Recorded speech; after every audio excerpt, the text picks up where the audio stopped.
Hi, it's Katrina. Sunken contraband. Archaeologists working with the Russian Geographical Society recently found the remains of a German merchant ship that sank in 1724. The ship's name is Archangel Raphael, and it plunged into the icy waters off the coast of Finland just about 300 years ago. The ship was supposedly carrying a large load of contraband, all of which went straight to the bottom of the sea. So too did the workmen's tools that were on board the ship and the personal belongings of the crew. While researchers were investigating the wreckage, they came across a Lutheran psaltery. This ancient book has been sitting underwater for 3 centuries and yet was in almost perfect state of preservation. Its seemingly miraculous condition has left researchers baffled. It doesn't make sense. There is no way that after 300 years submerged, any kind of book wouldn't have totally decayed. Sure, the book isn't in the best shape, it's hard to read and has been slightly damaged by the water, but it still defies all scientific logic. It was printed in Germany in 1692, and not a single page has fallen out or withered in the water. The book itself is a Lutheran religious text of little significance. It's the preservation that's so incredible. It's almost as if the book was kept preserved by some divine intervention. Although, according to scientists, it was likely just the lack of oxygen in the mud where the book was preserved that kept it intact. The message from Mars. In 1908, 14-year-old Willie McKinnon was working in his father's garden. Willie lived on Vancouver Island in Canada. It was about 11:30 in the evening when a meteor suddenly came hurtling toward him from outer space. He witnessed the rock descend in a streak of light and hit the ground not 10 feet from where he stood. When Willie picked up the meteorite, he was shocked to find its surface etched with mysterious hieroglyphics. These hieroglyphics appeared to resemble similar symbols from pyramids and tombs in ancient Egypt. On September 5, 1908, a local newspaper published an article with the title "A Message from Mars," discussing Willie's astounding discovery. However, no one knows what happened to the meteorite or to Willie. This story did run in the paper, and longtime locals in the Cowichan Valley are vaguely aware of the mysterious history of the meteorite. But since this was the early part of the 20th century, there wasn't much scientific investigation to be done. The story faded, interest waned, and Willie's space rock covered in hieroglyphics was never seen again. Psychedelic plant rituals. Archaeologists recently made some breakthroughs in the study of ancient Peruvian ritual sacrifice. Scientists analyzed mummified heads and bodies recovered from various sites along the southern coast of Peru. They did toxicology reports on the individuals, people who were killed from between 2100 to 500 years ago. The reports revealed that the victims had been seriously dosed with psychedelic drugs. They had been given coca leaves, likely processed into a simple form of cocaine, but they had also been given a dose of the San Pedro cactus. This is a plant still used today to create the extremely psychedelic drink called ayahuasca. It's intensely hallucinogenic, meaning the sacrifice victims were intoxicated when they were killed. Not just a little, but most likely hearing colors and smelling sounds. The study was done by researchers at the Center for Andean Studies at the University of Warsaw. The same group was responsible for another recent study surrounding human sacrifice victims at volcanoes during the Inca Empire. They're all about these ancient murder mysteries. In order to determine what was in the bloodstream at the time, the researchers looked at the hair of the sacrifice victims. They also discovered high levels of mescaline, which is found in magic mushrooms and modern party drugs. So here's why the discovery is changing history.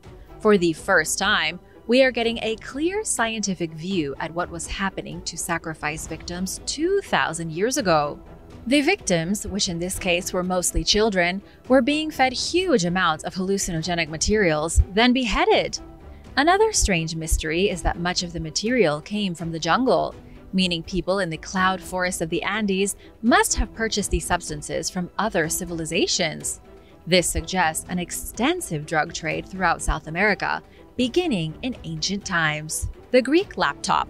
Recently, a statue from ancient Greece was put on display at the J. Paul Getty Museum in Malibu, California. The statue was used 2,100 years ago as a grave marker. It's about 37 inches tall and shows a woman sitting on a throne while her servant holds open a laptop for her to use. The mysterious woman on the throne looks like she's using a touchscreen laptop, one that's complete with USB ports. Does this ancient statue prove some kind of time travel? Is it a coincidence? Or did the Greeks somehow get their hands on the only working laptop of the ancient world? Archaeological experts say there isn't anything weird or history-altering about the sculpture. Instead, professional archaeologists like Christina Kilgrove say it's not a laptop, it's a jewelry box. The statue likely depicts a woman picking out her daily jewelry from a box held open by one of her servants. Others aren't so sure. Some say it's too shallow to be a jewelry box, and that its likeness to a laptop is uncanny. The sculpture could be proof that there was more going on in ancient Greece that we know about, and that the elite members of society had access to secret advanced technology. What do you think? Let me know in the comments below, and be sure to subscribe while you're at it. Cleopatra's tomb. A newly uncovered tunnel may be leading archaeologists directly to the undiscovered tomb of Queen Cleopatra. She was the last ruler of ancient Egypt before the nation was conquered by the Romans. This is a monumental discovery that has the potential to change history as we know it. Let's start at the beginning. The Osiris Magna Temple can be found west of Alexandria. It was built between 280 and 270 BC, long before Cleopatra ever lived. This was in the days following the death of Alexander the Great, when Egypt was ruled over by Alexander's successors. They built a great temple dedicated to Osiris, and the city of Osiris Magna became an epicenter for religious activity. In recent years, archaeologists have found multiple tombs suggesting the temple was used for the burial of royal members of Egyptian society. It was likely in use around the time of Cleopatra's death, leading many to wonder if her corpse is hiding somewhere underneath the complex. The tunnel was found about 35 feet underneath the temple by Egyptian expert Dr. Kathleen Martinez from the University of San Domingo. It's unclear how far the tunnel goes. It's partially submerged underwater, as is its foundation. There was likely an earthquake that rocked the Egyptian coast about 1700 years ago and flooded the temple. However, it does lead to something, and researchers are burrowing as quickly as they can to reach the end of this mysterious subterranean passage. If speculation proves correct, we could be looking at the discovery of Cleopatra's remains as early as 2023. Ritual human sacrifice. When it comes to ritual sacrifice in the ancient world, there were many participants. We know the Carthaginians sacrificed their own children. It was a heavy practice throughout Mesoamerica, and ancient cultures in China may have done it as well. But the Greeks have widely been accepted as too sophisticated to perform such barbaric rituals. It's never been thought that the Greeks resorted to sacrificing humans to appease the gods. And yet, there may have been certain cults or groups who did indeed practice the sacrifice of young children. It was likely to appease ancient deities on the island of Crete. In 1979, British scholar Peter Warren discovered children's bones in the ruins of Knossos on Crete. This was once a major city for the Minoan civilization, a group of early Greeks who lived from between 3500 BC to their decline in 1450 BC, and then their sudden end in 1100 BC. What made Peter's discovery so shocking was that the bones had been marked by knives. He interpreted this as cannibalism. He thought people on the Greek island were eating small children 3,000 years ago. At the time, he was laughed at by other mainstream archaeologists who didn't think any Aegean civilization had ever done something so horrible. Since then, other similar discoveries have been found. We have multiple child skeletons that show evidence of ritual sacrifice. Archaeologists even found the bones of a woman who appears to have been killed at an altar and then dismembered and buried with the bones of sacrificed animals. It's becoming increasingly obvious that the Minoans did indeed practice sacrificial rituals, and they may have even eaten children as part of those rituals. The city of Oskin. About 60 miles from the city of Mérida in Mexico, there is a fabulous ruined city called Oskin. You won't read about it in most travel books, and there won't be too many tourists there if you visit. It's a very mysterious place. Very little remains except the broken foundations of buildings, flattened and crushed plazas, piles of rubble, and short pyramids, slowly turning into mounds of shattered rock. There hasn't been a lot of research done here, even though the lost city was rediscovered in the 16th century. Oshkintok was likely a major center for the Maya Empire up until about 859 AD. After that, along with most other Maya cities, the place fell into decline and was ultimately abandoned. But Oshkintok is unique for one very special reason. Within a small courtyard in the northern section of the city, once stood a pair of very mysterious statues. We have black and white photographs of the statues taken in the 19th century before they were excavated. One was taken to the Natural History Museum in Mérida, and the other was removed to the Anthropological Museum in Mexico City. These statues are hugely important because they seem to depict robots. One of these statues is even nicknamed Robot Head because it looks like a robot. This is the one currently stored at the Natural History Museum. Its head looks like it was modeled after a toy from the 1950s. It's square, has rectangular eyes, and it's wearing a bizarre suit of armor. Historians say its likeness to a robot is nothing but a coincidence. Others wonder if the Maya hadn't encountered metallic humanoid drones during an interaction with alien visitors over 1,000 years ago. Ancient Christian Monastery. A new discovery is changing what we know about the religious history of the United Arab Emirates. A very old Christian site was recently uncovered on an island just off the coast of the UAE. It appears to be a monastery, and it predates the spread of Islam across Arabia. In other words, this Christian church was built in the center of the Islamic world before Islam ever began to spread. Researchers believe the mysterious monastery dates back about 1,400 years. It was buried under the sand and dust of Siniya Island in al-Quwain. That's about 35 miles from Dubai.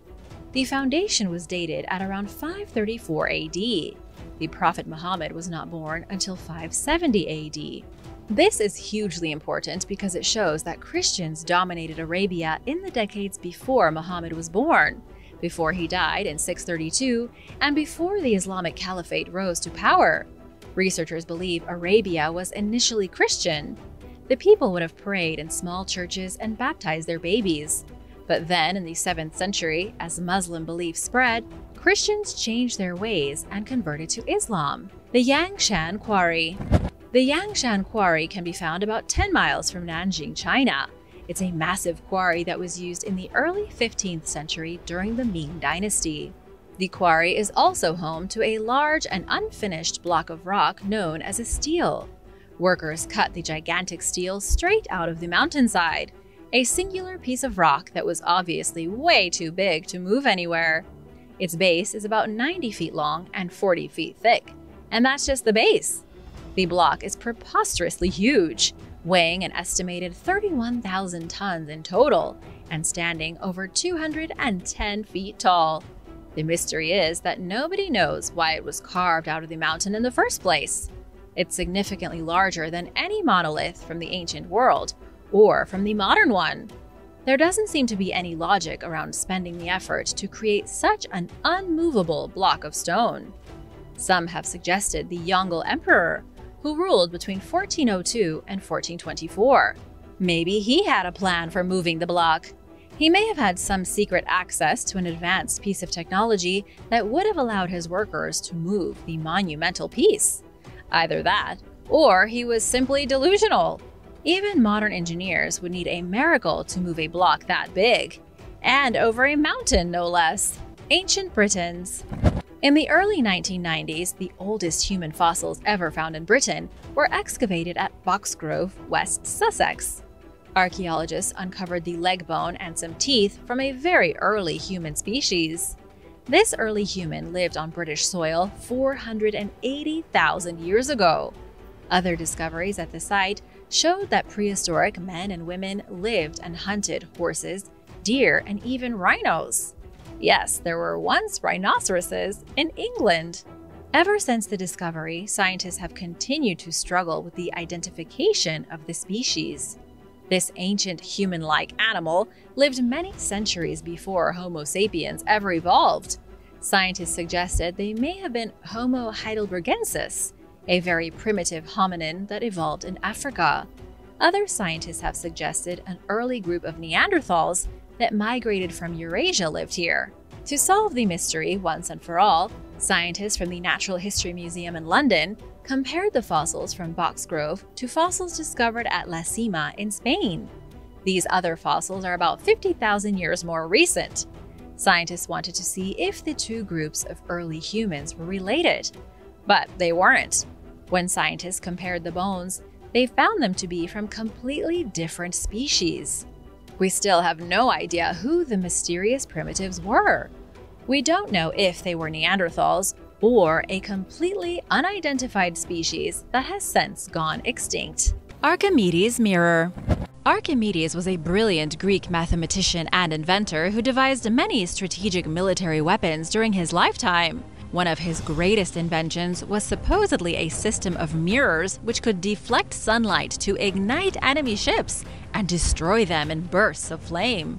The legend of Archimedes and his army of mirrors began sometime in the Middle Ages. It allegedly happened during the siege of Syracuse in 214 BC. There was a Greek colony living on the island of Sicily, and the Roman Republic wanted them gone. The Romans brought their ships to the island, and the Greeks destroyed many of them in fiery explosions. But the Romans ultimately won.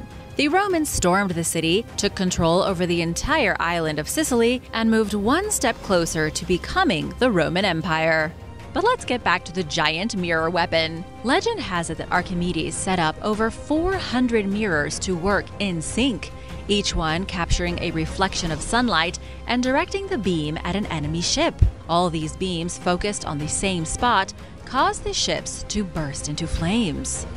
However, no modern scientists have ever been able to recreate this. The issue is that even if you could light a piece of wood on fire with a concentrated sunbeam, the fire would go out with a splash of salt water.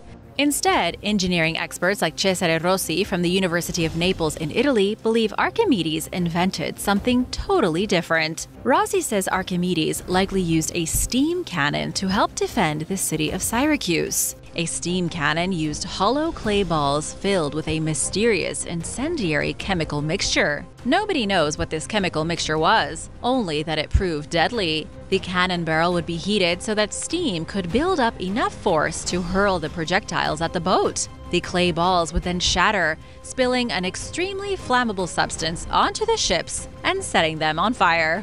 The Chonew Crossbow. The Chonew repeating crossbow was a deadly weapon used by the famous strategist Sun Tzu. This was the guy who literally wrote the book, The Art of War. It was invented near the end of the 1st century AD in China during the Warring States period, and it was an absolute game changer. The repeating crossbow combined bow spanning, bolt placing, and shooting into one easy action. This meant faster firing and deadlier combat. The earliest Chonew crossbows even used pistol grips like primitive firearms. The repeating crossbow really was the first accessible gun for everyone. Even if you weren't a trained warrior, you could use it. Students, scholars, women alone. It was also a handy self-defense tool that somebody could carry with them relatively easily. The only issue was that because of its compact size and ease of use, the repeating crossbow wasn't exactly a killing machine. It couldn't shoot arrows hard enough for them to do real damage. For this reason, it was recommended that people dipped their darts in poison before they shot them. That way, they only needed to draw a little bit of blood to make a kill. Bog Knock. The tiger's claw, also called Bog Knock, was a very unusual melee weapon that originated on the Indian subcontinent an undetermined amount of time ago. The weapon is certainly ancient, though it's not clear how ancient. It looks like a huge iron tiger claw, designed to fit over the knuckles and be concealed under the user's palm. The weapon itself was like an early version of brass knuckles, except it had 5 curved blades coming off of its crossbar that were designed to slash through skin and muscle. It was inspired by the claw of a tiger, then shrunk down to fit in a man's hand. In hand-to-hand combat in medieval India, this was a truly nightmarish weapon. The earliest and most famous incident of one of these weapons being used was by Shivaji Bhonsle I, the ruler of the Maratha Empire, starting in 1674. He supposedly used a Bog Knock to kill Afzal Khan, a Bijapur general. Going forward in history, the Bog Knock became synonymous with assassins and thieves. It was popularly used by Nihang Sikhs, who kept it hidden in their turbans, and by Nihang women who carried it with them at night for self-defense. The mechanical landmine. The landmine is one of the most devastating weapons that's ever been invented. It first appeared in the 13th century and continues to devastate people across the world today. Landmines are one of the main causes of death in modern warfare, specifically when the war is over and the land is littered with thousands of the unexploded devices. The mechanical landmine came into being sometime in the 1200s in China. The Song dynasty military used a newly invented type of bomb to protect themselves from the invading Mongols. It consisted of a bowl filled with some kind of slow-burning material. The material was attached to bamboo tubes, which had been jammed full of black powder. The black powder tubes led directly to powder-filled clay pots that would go boom when ignited. To set it off, the slow-burning material needed only to be disturbed enough to ignite what were essentially bamboo pipe bombs. These landmines were extremely clever, but getting an enemy to set them off was something of an issue. Normally, the landmines would be connected to something like a shiny spear left out in the open. The enemy would see the spear and try to take it, which would disturb the bowl and ignite the fuse, and the whole thing would explode. It was simple, yet effective. The more sophisticated metal container used with gunpowder connected to a fuse and a detonation cap didn't appear until the American Civil War. I want to give a big shout out to Marie McCormick and Tim P. Thanks so much for watching and supporting Origins Explained. If you are new here, be sure to hit that subscribe button to learn more about amazing history. The Boian Flamethrower. The Battle of Delium began in 424 BC. It was part of the Peloponnesian War fought between Athens and Sparta. The Boeotians, who lived in the city of Boeotia, were allies of the Spartans. The Athenians wanted to attack and destroy Boeotia to get rid of their pesky neighbors. A small group of soldiers sailed to Boeotia and built a garrison at the temple at Delium. They fortified the garrison and were planning to use it for a full invasion later on. But before they could amass more soldiers to complete a real invasion, the Boeotian forces attacked. But the attack wasn't a huge success. There was a lot of death, but the Athenians still held the fort at Delium.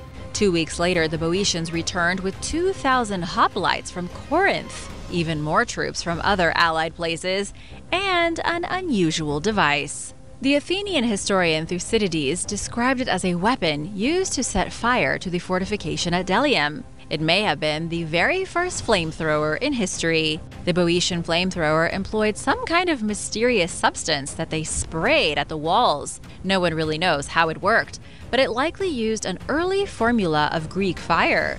Greek fire was the mysterious substance used in warfare in the following centuries because it was so flammable it could burn on the surface of water. Scientists have still never been able to reconstruct Greek fire, and for that matter, there is no other historical mention of the Boeotian flamethrower ever being used. The Claw of Archimedes. You already know about Archimedes and his death ray mirrors, but Archimedes was behind another, even more ingenious weapon that was allegedly used to defend the city of Syracuse when the Romans attacked. This weapon was even more bizarre and unusual than the mirrors. It was called the Iron Claw, and if the historical legends are to be believed, it devastated the Roman fleet. The claw did this by picking ships right out of the water. The Greek historian Polybius described the Iron Claw as a gigantic iron hand attached to a chain. An operator would guide the huge hand via a crane, just like any modern piece of construction equipment. Then he would use the gigantic iron hand or the claw like a fishing hook to catch the Roman vessel. The operator of the hand would then signal to a man on the ground, who would use an ox or other big beast to operate a series of pulleys that lifted the claw upward, taking the ship with it. The hand basically picked up the ship by the stern until it was out of the water, causing utter chaos on board and rendering the ship useless. The claw of Archimedes did some serious damage to the Roman fleet. However, its biggest drawback was that it needed to be mounted somewhere close to the water. Once the Romans realized what was happening, they could simply avoid going near the giant claw like a fish avoiding the fisherman's hook. The Pum Heart Von Styer. The Pum Heart Von Styer was truly the first supergun ever built. It was invented in medieval Austria and is still believed to be the largest ever iron bombard weapon by caliber. In other words, it was the biggest caliber gun until modern times. It was produced in the 15th century and was able to fire a ridiculously heavy stone ball of 1,521 pounds. It could fire this behemoth projectile almost 2,000 feet. We know this weapon is real because it's currently on display at a museum in Vienna. Unfortunately, we don't know if it was ever used or if it was ever effective. The weapon itself weighs a ridiculous 8 tons, meaning it would have been a nightmare to move from one place to another. But if it was an effective weapon, its ability to fire gigantic stones would have been ideal in siege warfare. This thing would have been able to bring down a castle wall with 1 or 2 shots. It's just that there are no historical records of it ever being used. It's currently sitting in a museum right now and is thought to be the only one ever built. Roman artillery. The Roman military would never have been as successful as they were if not for their advancements in artillery weapons. Roman artillery consisted primarily of ballistae, early versions of artillery cannons fixed onboard ships or placed outside cities as siege weapons. A single ballista could fire heavy bolts or stones hundreds of feet, punching holes in ships, busting open castle walls, and scattering whole legions of soldiers. The first forms of artillery weapons appeared in early Greece in the 4th century BC, but the Romans took these early versions and improved upon them. They developed 2 distinct types of artillery weapons, one that fired bolts and the other that fired stones. Each one had a reliable distance of just about 1,000 feet. Then, over the following decades, the Romans improved the designs to make them more effective, more stable, and to give them greater range. Roman artillery could be used in a wide variety of ways. The only issue was that the machines were extremely heavy and took a long time to reload and fire. They could be set up in batteries on high ground where they would devastate huge throngs of enemies. Heavy missiles could also be used to break down defensive walls so that troops could spill in through an open crack and overrun the city. There were endless ways to use the ballistae, especially combined with other Roman siege weapons like the siege tower and catapults. Together, these weapons made the Roman army almost unstoppable. The Mangonel. The word Mangonel comes from the Greco-Latin word mangonon, which translates to engine of war. This impressive piece of ancient technology dates back to the 11th century BC. It was one of the first traction trebuchets, also known as catapult, mostly used for throwing things at a castle's wall. And although it was invented at least 3,000 years ago for siege warfare, it became most popular in the Middle Ages. The Mangonel was kind of like a trebuchet, but with worse accuracy. It was fairly unpredictable, but a lot more powerful. You could load it with rocks, burning chunks of wood, fire pots, or even bodies. The whole point of the Mangonel was to fling as much stuff as possible, as hard as possible, at the defensive barrier. When a castle wall needed to be destroyed, Mangonels could do it from a distance by flinging stones haphazardly at the structure.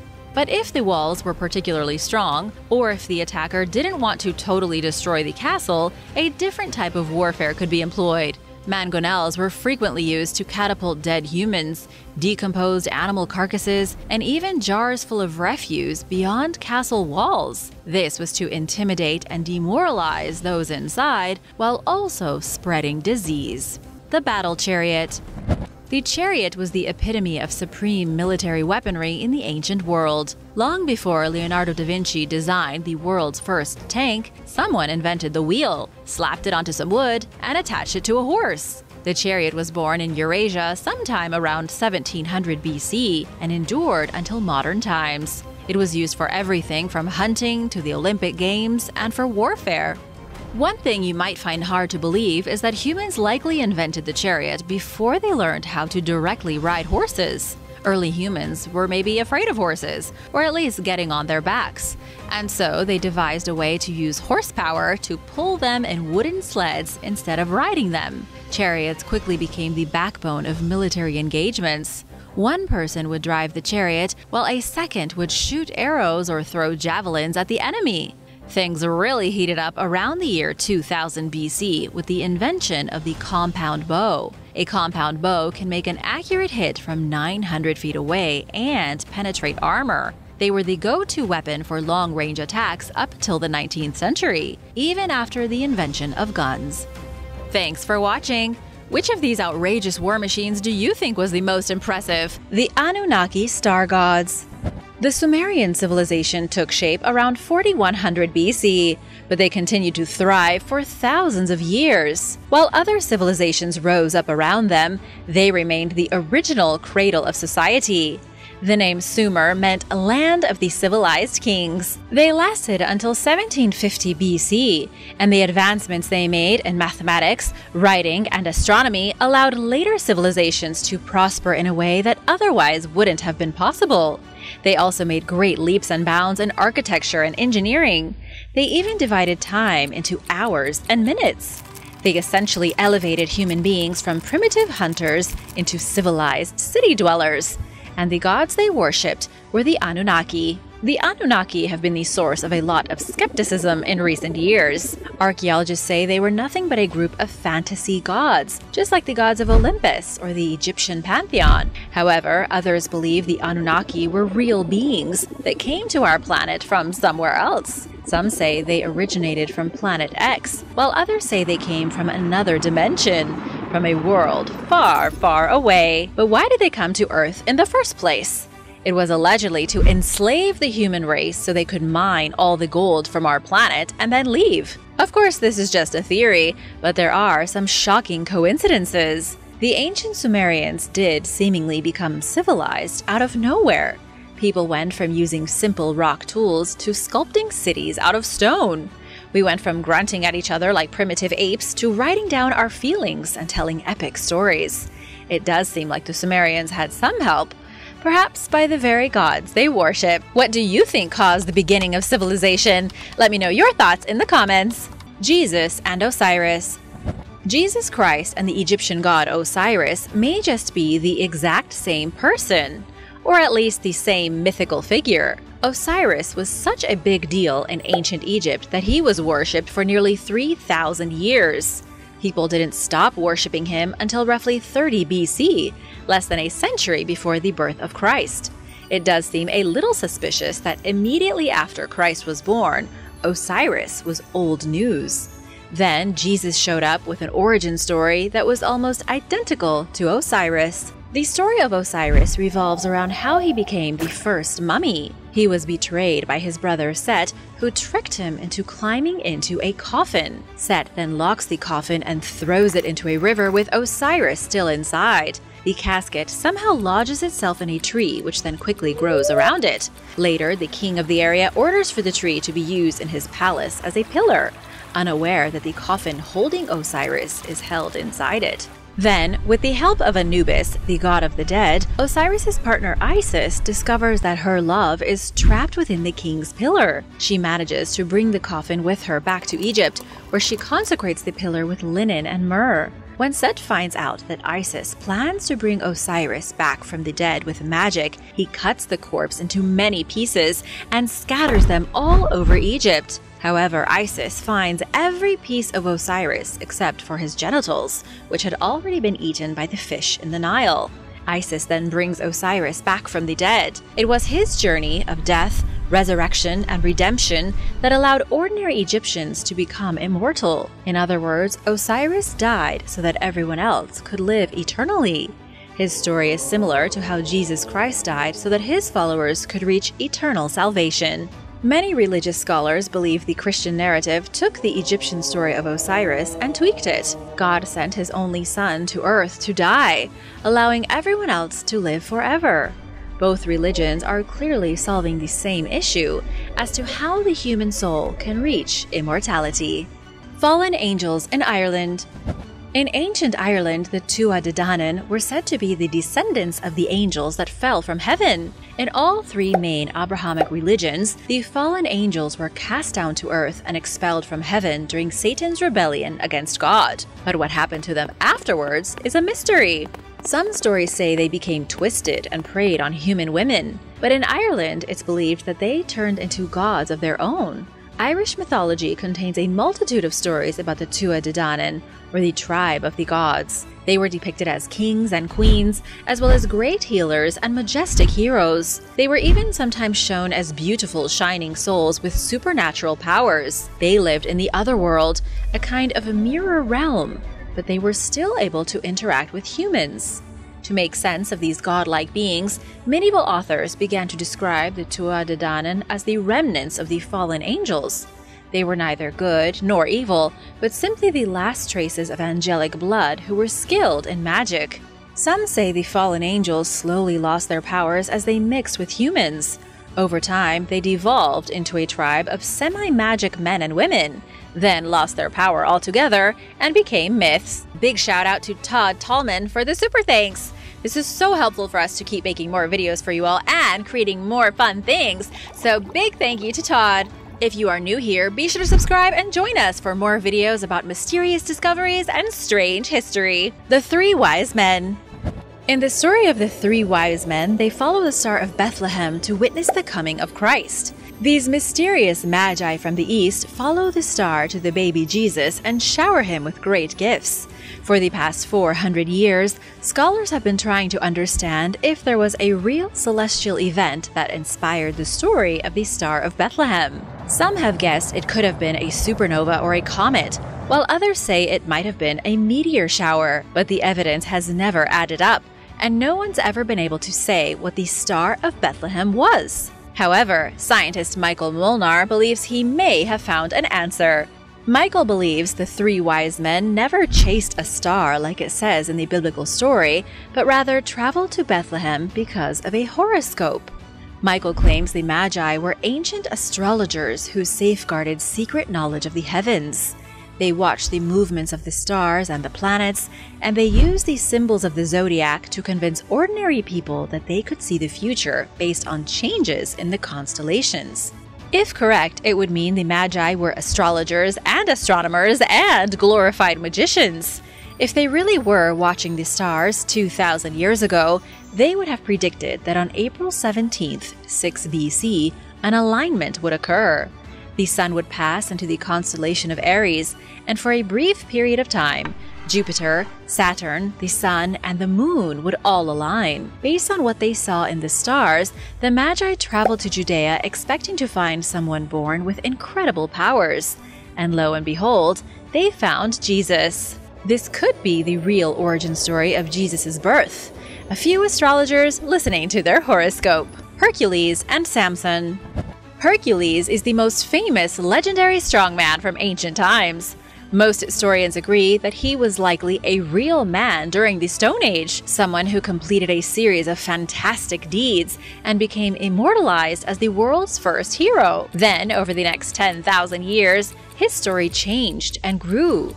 One of the versions of Hercules might be none other than the biblical warrior we know as Samson. The story of Samson can be found in the book of Judges between chapters 13 and 16. He is described as being blessed with great strength to help him against his enemies. According to the Bible, he killed a lion with his bare hands, and he was directly responsible for the death of his first wife. These are just a couple of things he has in common with Hercules. Both men are also associated with two-headed dogs. Hercules killed the two-headed canine Orthus, who guarded the giant Geryon's cattle. Samson tied jackals together in pairs of two as part of his plot against the Philistines. And lastly, both Samson and Hercules were undone by women described in their stories as destroyers of men. Samson was betrayed by Delilah, and Hercules was betrayed by a woman named Deianira. They almost didn't stand a chance. Jesus and the Freemasons. Freemasonry, as we know it today, originated in England in the early part of the 1700s. It's difficult to say exactly where it came from, but many historians believe the Freemasons of the 18th century were descendants from the builders' guilds that operated in Europe during the Middle Ages. The members of the various builders' guilds were the men behind the creation of Europe's great cathedrals and other pieces of medieval architecture. There are also those who say Jesus Christ himself was once a member of the Freemasons, only a very long time ago when the organization was first established. Freemasonry could go as far back as Old Testament times. It's never been proved, but there is speculation that some of the first great architects and engineers were part of a secret society of Masons. Even those who built King Solomon's temple 3,000 years ago had to acquire their knowledge from somewhere, likely from the mystic teachings of the ancient Egyptians. Passing along the knowledge of building, mathematics, and other similar sciences may have been restricted to a small elite group of builders. These would have been the original Freemasons. And as you may know already, Jesus himself was a carpenter. According to the Bible, Jesus Christ lived in a tiny city called Nazareth, and he was called a Nazarene by his peers. But archaeological records show no such town existing in Galilee at that time. Some have suggested the Nazarene was the name of a secret society or order in northern Palestine 2,000 years ago. The suggestion here is that Jesus was one of the first leaders of what would become modern Freemasonry, a league of exceptional builders and teachers. But after his death, those in power covered up the truth. Sargon and Moses. In ancient Assyria, there was a myth of a king named Sargon. His mother was a high priestess who conceived the child in secret. She placed her son in a reed basket and sent him along the Euphrates River, hoping that someone would find the boy and raise him as their own. The river carried young Sargon to the home of a common laborer, who raised him well. Then, in his youth, Sargon was visited by Ishtar, goddess of storms and warfare. The goddess loved young Sargon, and so she helped him become the king of the Akkadian Empire. He was the first ruler of the United Akkadian Empire, reigning between 2334 BC and 2279 BC. It's unclear how much of his origin story is true, but Sargon was definitely a real ruler, and he was king for 55 years. Hearing Sargon's story, you might notice how close it is to the story of a certain character from the Bible. Moses was also abandoned by his mother, and he was put in a reed basket that was sent sailing down the Nile River.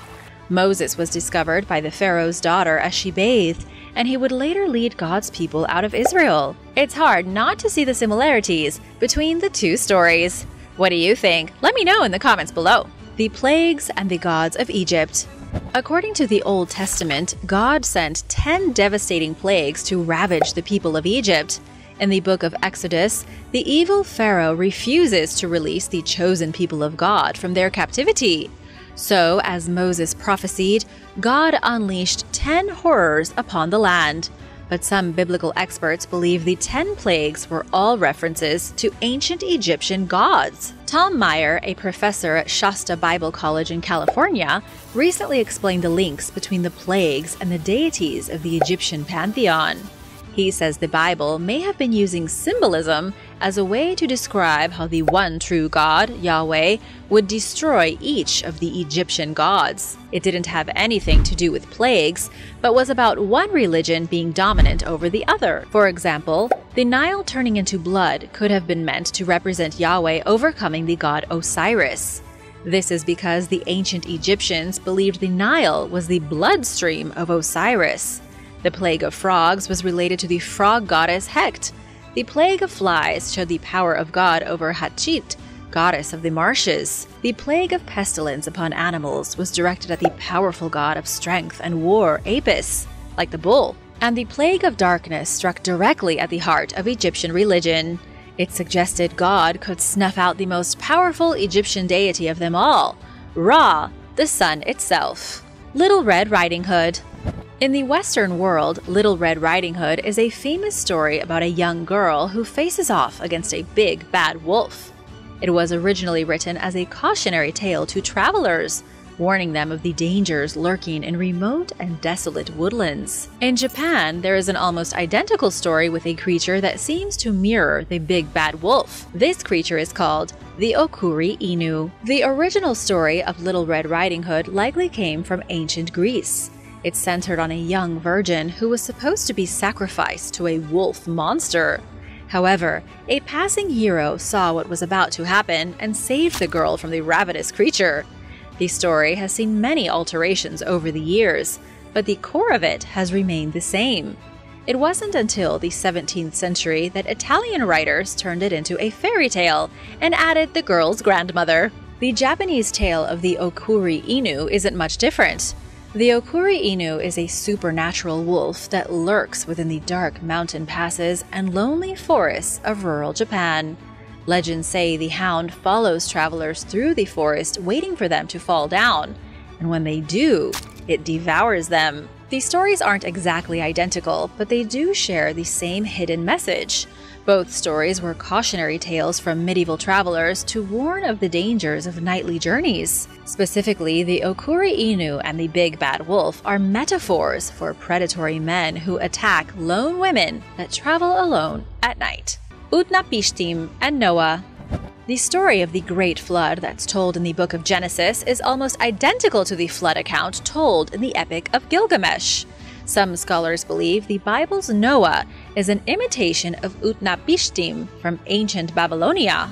And yet both stories told in these two ancient tomes may have been referring to the same real event. Many scholars agree there was a global flooding disaster that took place in ancient times.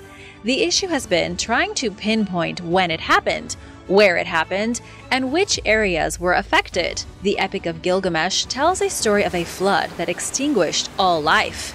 The Babylonian god Ea started the flood because he'd grown sick of the wickedness of men. But Ea allowed an ark to be built to safeguard the animals so that some of his creations could be saved.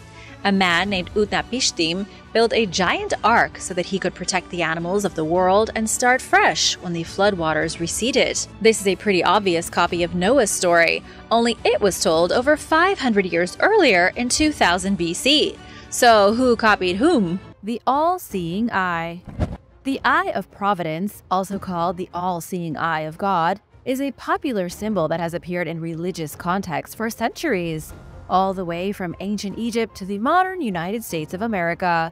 Most Americans will be familiar with the Eye of Providence since they see it on the $1 bill.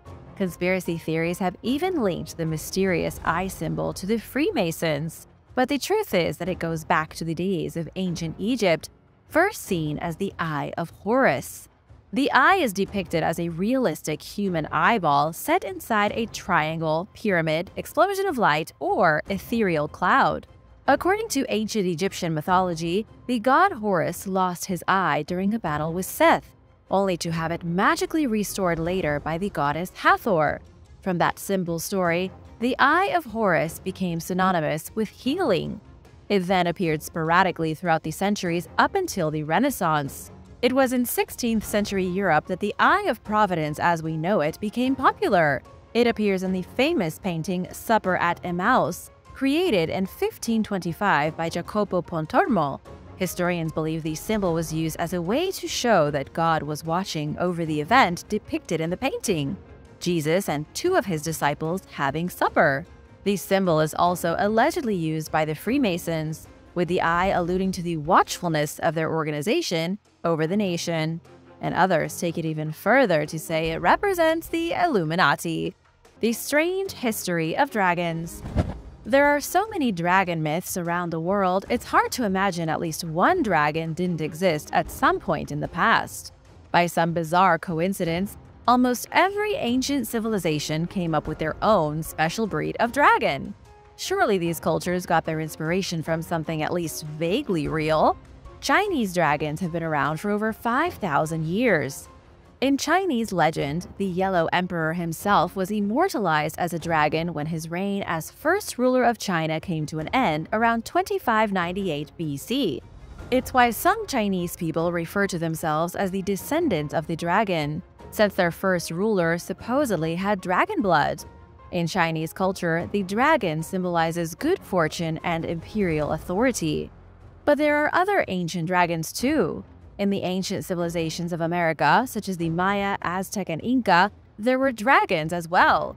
This is important because remember that people in the Americas had zero contact with Europeans or people from Asia until roughly 500 years ago. Yet somehow, Mesoamericans still had legends of dragons almost identical to the legends seen in China. Their dragons even looked shockingly similar. In the world of the Aztec, Quetzalcoatl was the dragon god.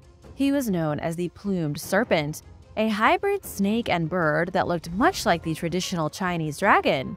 So too did Amaru, the double-headed dragon from Inca mythology known to dwell in lakes and rivers. In Inca myth, Amaru was able to cross the border between the land of the living and the mystical spirit realm. Ancient alien rock art. NASA recently published a book which seems to suggest proof of alien visitors can be found in prehistoric artwork across the globe. The book is called Archaeology, Anthropology, and Interstellar Communication. Douglas Vakoch from the Search for Extraterrestrial Intelligence was the man who edited the book. He made a connection between ancient carvings and ancient aliens. Pictures, carvings, and doodles of extraterrestrials can be found in rock art across the globe dating back over 10,000 years. In Tanzania, archaeologists uncovered mysterious pictures made with red ochre that show humanoid beings with big, pumpkin-shaped heads. These beings could be representations of alien visitors who came down from space to observe prehistoric humans. But there are other examples of this all over the world. In India, similar rock paintings were found from 10,000 years ago, and in Italy, there are similar ancient engravings that were discovered. Native American rock panels in the American Southwest also depict what could be otherworldly beings. Prehistoric people all around the world seem to have been seeing these same weird humanoid life forms, then drawing them on cave walls and desert rocks. Big shout out to Berenice Sternot for the super thanks. This is so helpful for us to keep creating content for everyone, so big thank you. If you are new here, be sure to subscribe for more strange history and amazing discoveries. The Legend of Moses. Since the beginning of time, people have been fascinated with stories of orphans. Even in modern storytelling, it's easy to find a tale of a baby dropped off on a doorstep, an abandoned child who rises to the status of hero. It's the very story of Moses, and yet it didn't start with Moses. His origin story is strangely similar to another tall tale about an Akkadian orphan named Sargon. According to the Book of Exodus, Moses is set adrift by his mother down the river in a basket made from bulrushes. God directs Moses down the river to where the Pharaoh's daughter is bathing. Moses then grows up under the protection of Egypt's ruler. It's this divine providence which allows Moses to become the legend he's still remembered as today, although there has never been any archaeological proof that Moses ever really existed. On the other hand, we know Sargon the Great existed because of archaeological discoveries. He was the ruler of Akkad around 2000 BC, many centuries before Moses was ever born. His mother, fearing for his safety, sent Sargon adrift down a river in a basket. But instead of being picked up by a princess, Sargon is rescued by a kind gardener. That's when the goddess Ishtar takes an interest in young Sargon and nudges him along the path to kingship. There are obviously some differences, and the stories are many hundreds of years apart. But it's still pretty easy to see the similarities between these two ancient heroes. The reign of the Hobbits. Scientists believe a group of pygmies living in Indonesia could be related to a mysterious species of extinct hominin named Homo floresiensis. It's a coincidence far too exciting to be overlooked.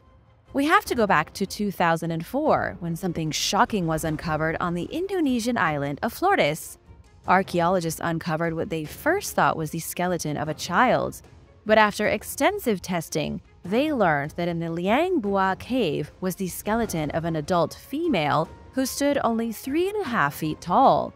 She wasn't young, and she didn't suffer from any kind of birth defect. Instead, she was a never-before-seen species of extraordinarily tiny human. Scientists soon started calling these creatures hobbits, like from The Lord of the Rings. Living near the cave where these mysterious prehistoric people lived is a modern group of pygmies. They call themselves the Rampasasa, and they are incredibly short. They aren't as short as the prehistoric hobbits, but they are small compared to Europeans and even other people off the island. According to National Geographic, Homo floresiensis lived an estimated 700,000 years ago. They only went extinct 50,000 years before today. Researchers haven't been able to confirm their theory yet, but it does look like the hobbits could be related to the modern people of Flores. It's just too big of a coincidence for a group of small-statured people to be living where a group of miniature hominins once dwelled. Nuclear Sumer. There is a shocking theory which claims the Anunnaki from Sumerian mythology are the same beings as the Watchers from the Bible's Book of Enoch. In addition, these mysterious beings were real aliens who came from outer space. Then they bred with human beings and fought amongst themselves until their entire civilization was destroyed. We need to look at two individual stories. First is that of the Anunnaki.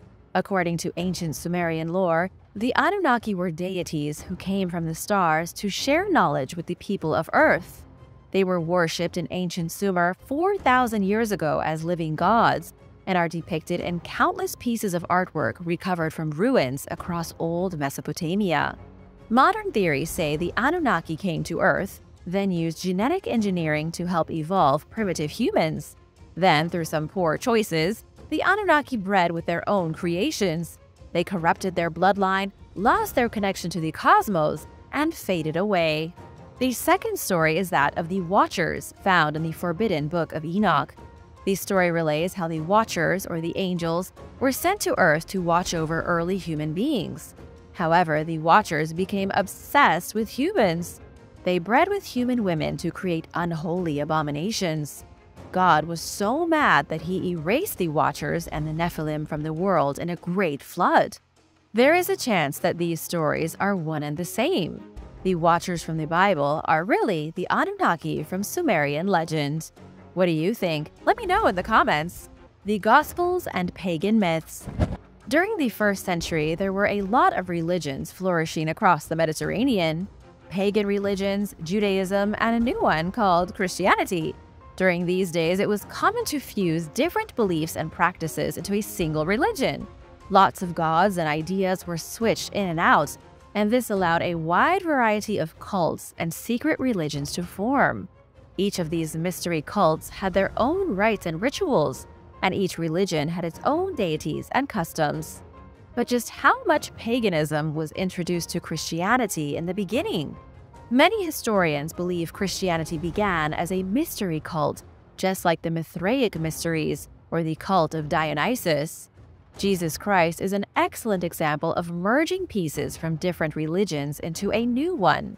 Jesus Christ could have started as a celestial god, and many parts of his character were taken from other gods of the time, for example Horus, Mithras, and Attis. Sun gods were widely popular and shared a lot of traits given to Jesus Christ. Most sun gods were born on December 25th, the natural date of the winter solstice. Most of Jesus' characteristics can be linked directly to cosmic worship. His 12 disciples were likely the 12 signs of the zodiac that the sun traveled through. Most mystical pagan gods were also born to virgins, just like Jesus. The gods were particularly infamous for impregnating young human maidens, Zeus being one of the most prolific. The bull cult.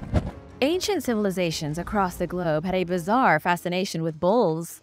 But what this obsession means, and why so many ancient people worship them, is still a mystery.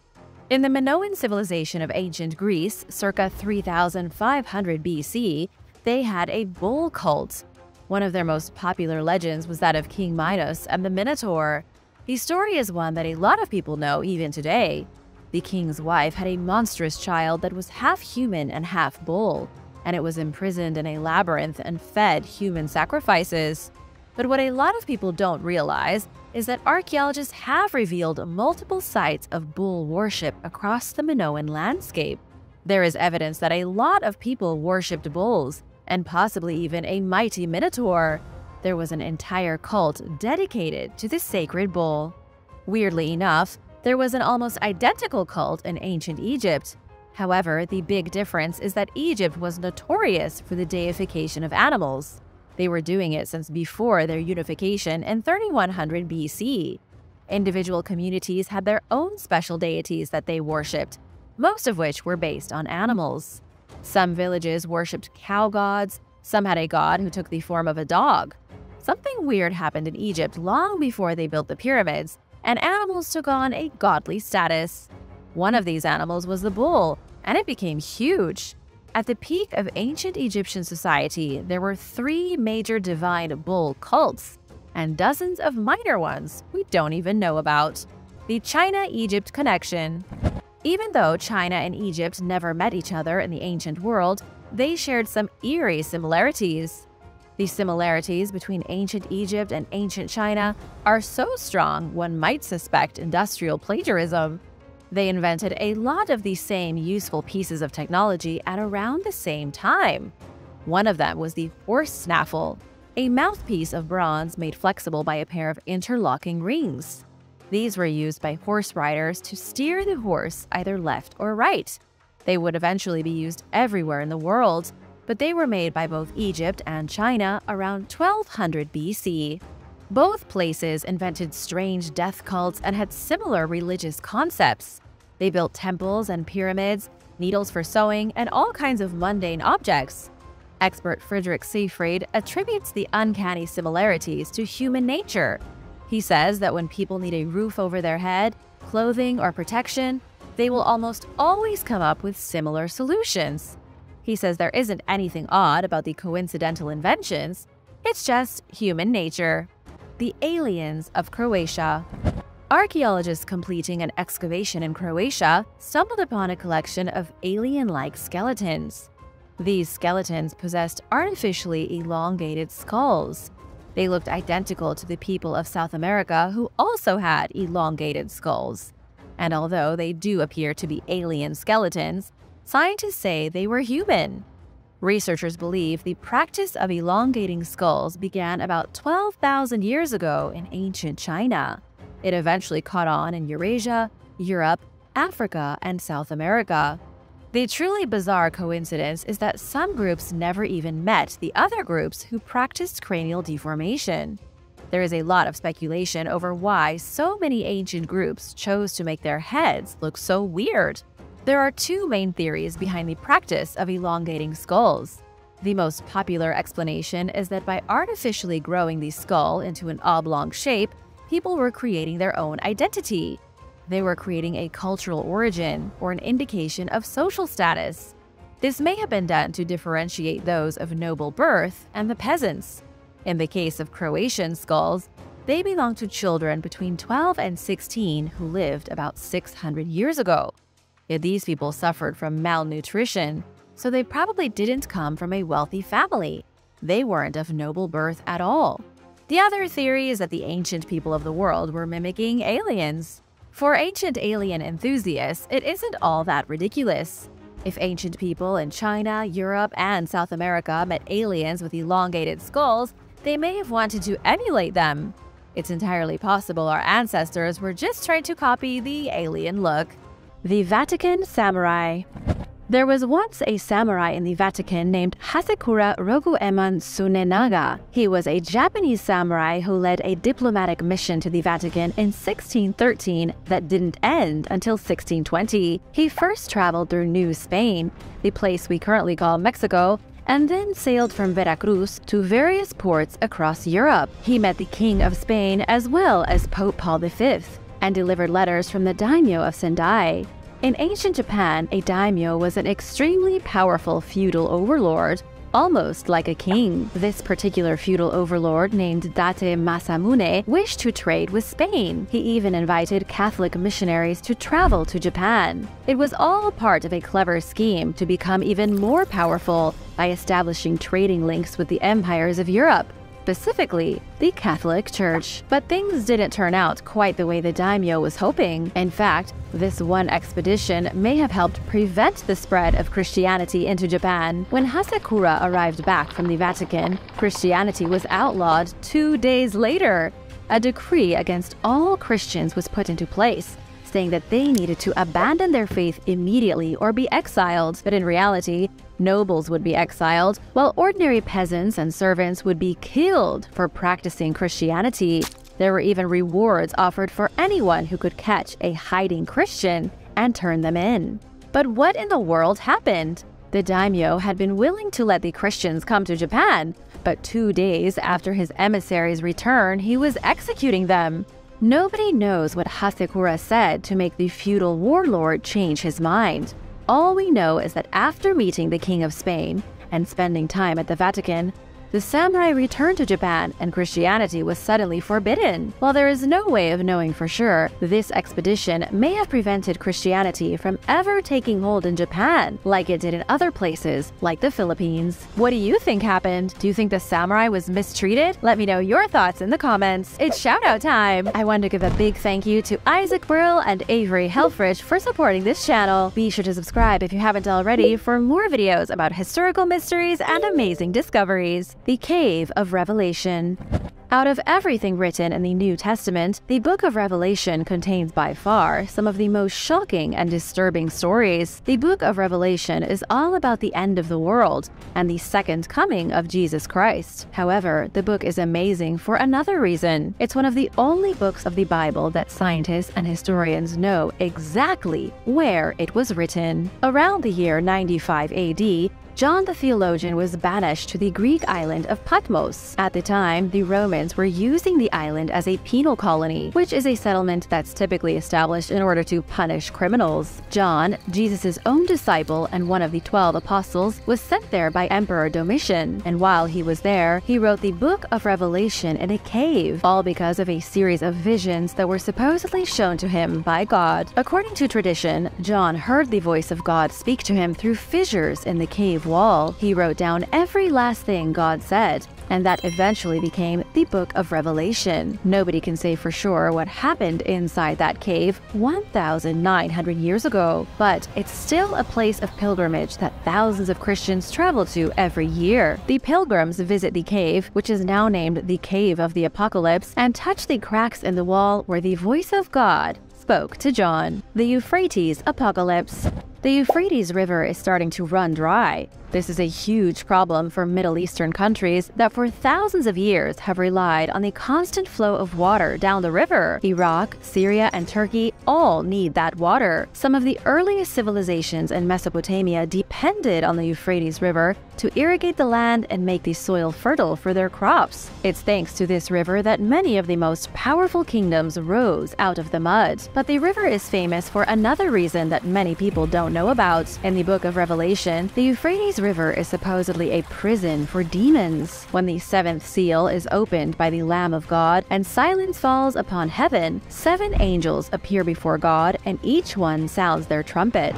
As each trumpet sounds, a terrible calamity befalls the people of the earth. It's made even worse because prior to the angels and the trumpets, the world already had to deal with the 7 seals being opened, the 4 horsemen of the apocalypse, and all manner of tribulations. The moon already turned red with blood, and yet the angels and their trumpets still make things worse. It's the 6th angel that wakes the demons bound beneath the Euphrates River. The Bible says that as the 6th angel blows the trumpet of judgment, the 4 fallen angels bound beneath the river are released. These angels then go on to kill a third of humanity. They then lead an army of 200,000 soldiers to seduce the leaders of the world and prepare for the battle against Jesus. However, when the angel blows their horn, the Euphrates River goes bone dry. Many are worried that since the river has started to go dry, the end of days could be upon us. But could that really be true? What do you think? Let us know down below. The metal codices.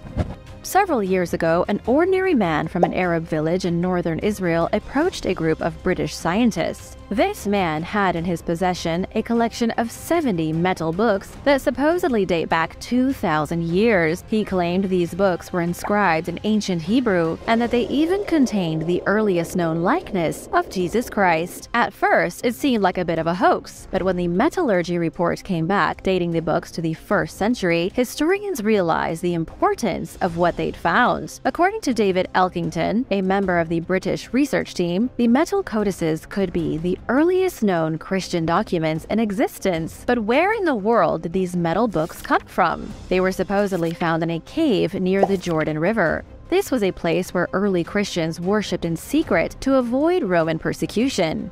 Unfortunately, though, nobody knows where exactly they were found or who recovered them. The man who originally approached the British scientist said it was his grandfather who accidentally found the codices in the 1920s while he was tending to a flock of sheep. But others say the books were illegally excavated and then sold to the herder. The discovery made big news in 2011, but since then, almost no information has been revealed. Scientists are supposedly studying the codices, but it's been over a decade now. Sadly, whatever secrets were written on the metal sheets are currently lost. Moses on drugs. Benny Shannon, an Israeli professor, recently made the shocking claim that Moses was on drugs. Moses received the 10 Commandments from God, met the burning bush, and led the Israelites out of Egypt, and apparently he was also on some heavy psychedelic drugs. According to Shannon, who's a professor at Hebrew University, Moses was taking psychoactive substances not unlike ones found in the Amazon jungle. Similar substances that are combined into a mystical drink called ayahuasca may have been consumed by Moses atop Mount Sinai in Egypt. Benny says the events on Mount Sinai that are detailed in the book of Exodus were either supernatural or based on a legend. The only other explanation is that something very real happened on the mountain thanks to the effects of narcotics. Benny is a strong believer in the latter option. He says the burning bush was nothing but a hallucination. He also says the thunder, lightning, and blaring trumpet blasts were the effects of the hallucinogenic drugs. Moses was likely joined by others who shared in the psychedelic experience and who may have helped write down what happened, and later their writings became part of the Bible. But what kind of proof does the professor have? It always comes down to proof. And unfortunately for Benny, he doesn't have much. He's explained that there are existing plants in the Sinai Peninsula that have extreme psychoactive components, but there is no physical proof that Moses was tripping when he encountered the burning bush. But then again, there's no physical evidence that Moses ever existed at all. If Benny is to be believed, the 10 Commandments were just 10 ideas dreamed up by some ancient shepherds who got bored and ate a few too many psychoactive plants. The Gospel of Jesus' Wife. On an ancient piece of papyrus, scientists discovered what might be the earliest mention of Jesus having a wife. It happened in September of 2012, when historian Karen King from Harvard Divinity School made an announcement at an academic conference in Rome. She claimed to have discovered a fragment of papyrus with the phrase, "Jesus said to them, my wife," written on it. If the piece of papyrus proved to be a real artifact, it had the potential to change everything we know about Roman Catholic traditions. The tiny document, no larger than a business card, became known as the Gospel of Jesus' Wife. It threatened to undo centuries of rigid Christian traditions. If Jesus wasn't a bachelor, and if he wasn't celibate, it would mean the church has been lying to the world for at least 2,000 years. 3 years after the discovery was announced, scholars hadn't made any progress on authenticating the document. Karen couldn't seem to come up with an answer for where the papyrus came from, saying it was gifted to her by an anonymous individual. Then, the piece of paper ended up in the custody of the U.S. Department of Homeland Security. Imagine an ancient piece of paper being taken by one of the most secretive and secure organizations in the world. The Department of Homeland Security took the ancient text from where it was being housed at Harvard's Houghton Library, and it's now being labeled a forgery. Nowadays, it's hard to say what exactly happened to the piece of paper, other than that the government got involved, and suddenly it wasn't a historical discovery anymore, just a hoax. But what do you think? Why would Homeland Security get involved? Let me know any theories you have in the comments. Caves of Death in Galilee.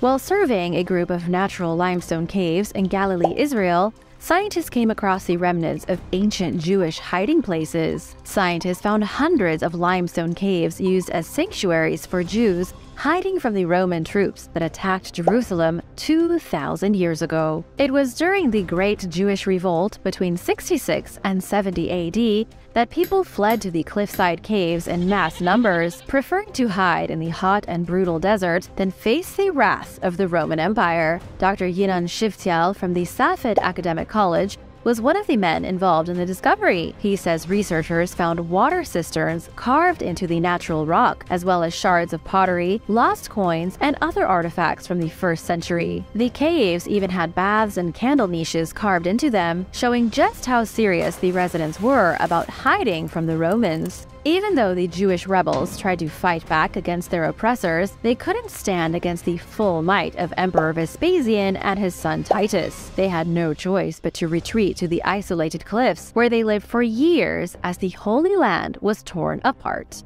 Aaron's Rod. People are always talking about the Ark of the Covenant, speculating over where the Ark might be hiding and what happened to it thousands of years ago, but nobody ever talks about what's inside the Ark. One of the artifacts supposedly hiding in this most holy of relics is a treasure straight from the Bible. It's called Aaron's Rod, and it was used to help lead the Israelites out of Egypt and into the Promised Land. In ancient Israelite culture, shepherds used rods to guide their flocks. A rod was seen as a kind of symbol of authority. When God called upon Moses, who was a shepherd, to lead the Israelites, he used Moses' rod for performing miracles. He essentially turned it into a magic wand, and God did the same with Moses' brother Aaron. But it was Aaron's rod that God used to turn the water of Egypt into blood, and when God needed to summon a plague of frogs, Aaron's rod was used a second time. In the end, God ordered that Aaron's rod be placed inside the Ark of the Covenant. It was a testimony of God's choice in picking his chosen people, the tribe of Levi. If the rod is truly a real artifact, it should still be sitting in the Ark of the Covenant today, wherever that might be. Any guesses? Let me know in the comments. The Torah Code. The Torah code is a secret code hidden in the Hebrew text of the Torah. This secret code has supposedly predicted many significant events in history, including some recent incidents. Those who believe in the code say the election of Donald Trump was predicted, as well as the global pandemic of COVID-19. According to Rabbi Matityahu Glazerson, who studies the secret text and searches for hidden messages, the code can be used to find a warning of the coronavirus. The code uses something called ELS, or equidistant letter sequence. To make this as simple as possible, it's all about selecting letters based on numbers. If you start at the 8th letter of a specific passage and then highlight every 8th letter, you can create words. It might seem random, but a lot of times this method will spell out entire sentences. It was using this code that the rabbi managed to reveal the words coronavirus in the Torah in Hebrew letters. Keep in mind this isn't an exact science. The same rabbi who discovered the coronavirus warning in the Torah also predicted that the apocalypse would happen in 2021. And since it's currently 2023, the rabbi may not be the most reliable fortune teller. But what other predictions do you think the Torah could be hiding? Let us know in the comments. The Ketef Hinnom Scrolls. In 1979, the Ketef Hinnom scrolls were discovered in a cave, just like all the greatest religious discoveries typically are. All the most important scrolls seem to be found in dark and spooky caverns. These particular scrolls are the oldest surviving texts of the Hebrew Bible, written 600 years before the birth of Christ. The text is in an ancient Hebrew script, a version much older than the modern Hebrew alphabet still used today. The text includes excerpts from the Book of Numbers and the Book of Deuteronomy. When these scrolls were found in the 1970s, it was extremely exciting. Gabriel Barkay, a professor at Tel Aviv University, originally thought the site of Ketef Hinnom was empty. The cave had last been used for storing rifles during the Ottoman period. It was totally by chance that his assistant, a 13-year-old boy, came across a collapsed ceiling and the remains of a chamber. It was inside the chamber that Gabriel found the 2 silver scrolls. They were written around the 7th century BC, during the time of the First Temple. Thanks for watching. Be sure to subscribe and let me know if you'd like to see a part 2. See you next time. Bye!